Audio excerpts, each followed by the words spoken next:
Banyak orang mengira Steve Jobs adalah seorang jenius teknologi. Anggapan itu padahal tidak 100% benar. Karena pada masa Apple awal-awal, karya-karya dari Apple itu lebih banyak lahir dari Steve Wozniak, seorang co-founder Apple yang merupakan engineer yang brilian. Tetapi, tanpa Steve Jobs, Apple tidak akan pernah ada.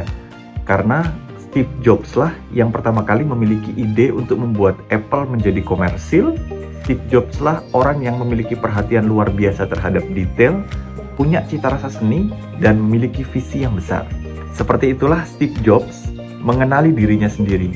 Steve Jobs itu selalu memposisikan dirinya sebagai irisan antara seni dan teknologi. Cara Steve Jobs memandang dirinya itu kemudian dibawa oleh Steve Jobs ke dalam value perusahaannya, menjadi nilai-nilai Apple yang membuat Apple mengeluarkan produk-produk yang sangat user-friendly yang membuat Apple berbeda dari kompetitornya. Here comes a device that comes with no manual and everybody knows how to use it. Amazing. They weren't just hits in the sense they sold well, but they actually changed the whole nature of technology and caused everyone else to follow. Orang-orang mengatakan bahwa Steve Jobs sudah melakukan self-discovery, betul-betul mengenal dirinya sendiri. Tetapi fakta yang menarik adalah Steve Jobs tidak serta-merta mendapatkan self-discovery. Pada masa-masa remajanya, Steve Jobs juga sempat galau dan tidak terlalu paham dengan dirinya sendiri. Dia sempat gamang dan mencari-cari, sampai akhirnya Steve Jobs baru betul-betul mengenali dirinya saat dia sudah berkarya lewat Apple, saat dia sudah berbuat sesuatu. Dalam pengertiannya yang sederhana, self-discovery ini adalah proses kita untuk mengetahui tentang kelebihan-kelebihan diri kita apa, kekurangan kita apa, kesukaan kita apa, karakter kita seperti apa. Itu yang orang sebut dengan self-discovery. Kenapa menemukan diri, self-discovery itu penting? Karena gini Pak, menurut salah satu artikel di Harvard Business Review, self-discovery, menemukan diri ini adalah hal yang sangat penting untuk membuat seseorang menjadi leader yang otentik. Hal kedua yang membuat self-discovery menjadi penting Pak, karena dengan self-discovery ini, seseorang bisa menemukan makna hidupnya. Ada dalam istilah yang orang-orang bilang live a fulfilling life.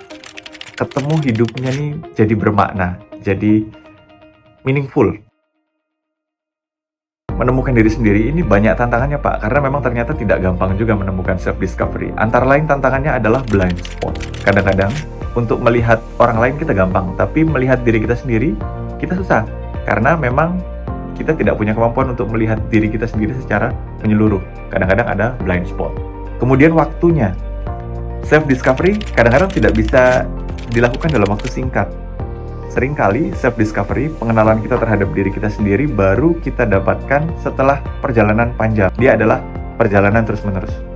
Tantangannya lagi adalah kadang-kadang kita terlalu mementingkan penilaian dari luar. Misalnya, kita terlalu sibuk mengejar uang, terlalu sibuk mengejar ketenaran, terlalu sibuk mengejar pengakuan dari orang-orang lain, sampai kita melupakan suara hati terdalam.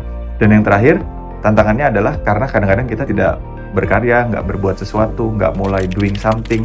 Saat kita nggak memulai berbuat sesuatu, seringkali kita nggak bisa menilai diri kita secara objektif. Kita nggak tahu kelebihan, kekurangan kita apa, maunya hati kita apa. Nah, bagaimana caranya untuk mempermudah kita self-discovery? Yang pertama Pak, ini simple, pakai tools. Banyak tools-tools psikologi yang beredar, cara kita untuk menemukan diri. Mulai dari pengenalan personality, banyak tipe-tipe tools yang beredar. Yang kedua adalah dengan menemukan mentor yang tepat. Saat kita sudah menemukan mentor yang tepat, itu paling cepat cara kita untuk bisa mengenali kelebihan dan kekurangan kita. Kemudian, nah ini yang paling penting yang kita bahas. Yang ketiga adalah dengan bekerja. Saat kita bekerja, seperti Steve Jobs tadi, awalnya kita tuh nggak jelas, awalnya mau kemana kita nggak tahu.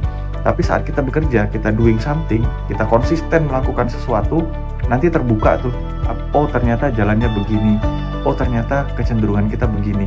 Saat kita bekerja, kita jadi tahu apa yang harus kita lakukan, tantangannya apa, hal kesukaan kita apa. Sempatkan momen-momen reflektif saat kita bekerja untuk menjenguk suara hati kita, untuk melihat betul seperti apa kecenderungan diri kita untuk tahu siapa kita sebenarnya.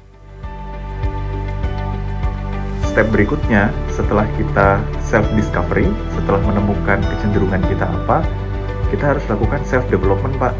Kita upgrade diri, upgrade skill, ketemu komunitasnya, belajar dengan orang-orang yang punya kecenderungan serupa, sehingga kita bisa mengoptimalkan kelebihan kita dan kita bisa berbuat kebaikan untuk sekeliling lewat kelebihan yang kita punya.